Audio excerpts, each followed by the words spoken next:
I have a ridiculously strong connection with my hair.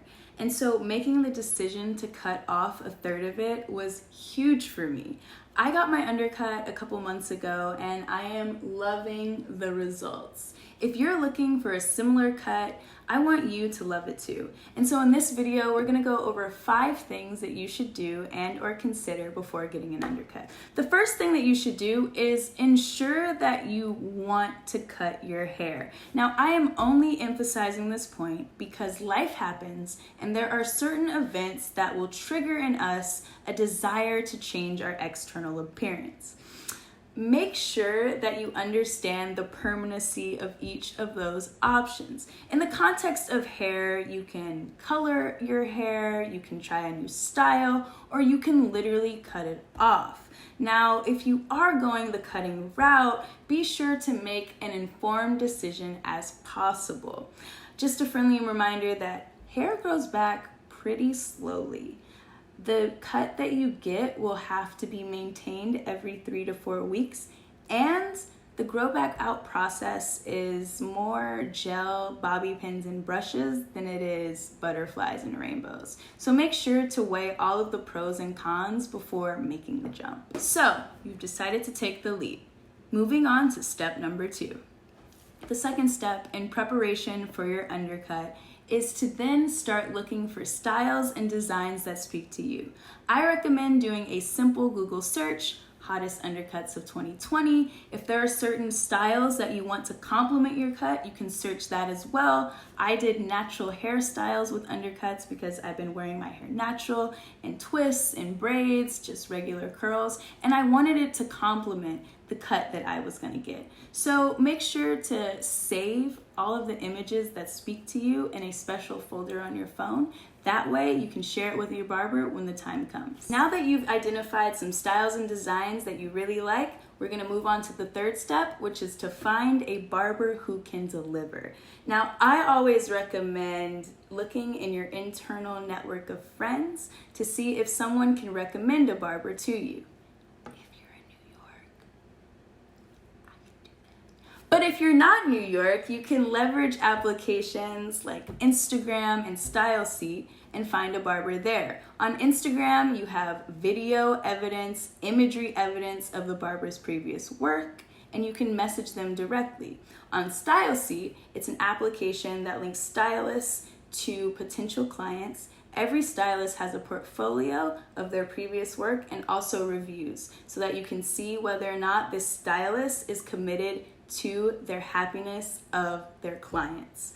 I can't emphasize this enough that you want to find a barber who can deliver, and you need to base your confidence on proof of their previous work. The fourth step is to start engaging with the barbers that you've highlighted. You want to send them a picture of your current style. You want to send them some images or examples of what you're looking for, a brief introduction, and also get perhaps price points based on complexity of design. In this discussion, you might also just want to ask what the barber is good at. Let me repeat that. You might want to just ask, what are you good at?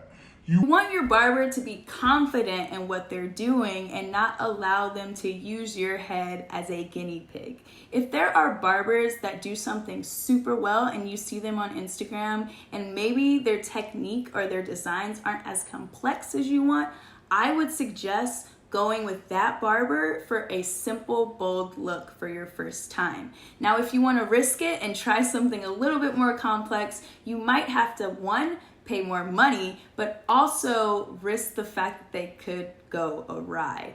This is your head, this is your first cut, and so you want it to be as spectacular as possible so that you can walk out of there with all the confidence and all the happiness. And so again, I recommend doing bold and simple over complex and intricate because we know that bold and simple is gonna get delivered, it's gonna get executed perfectly. Complex, you have some risks of messing that up. You know what I'm saying? You don't want to be jacked up by the time you leave and be wearing a hat. People, why are you wearing a hat? Oh, my hair is because I decided to go with the most complex design that I found on Google. Instead of just asking this man what he's good at, ask him what he's good at and getting that instead. Try to go for styles that complement your barber's techniques and skills and abilities.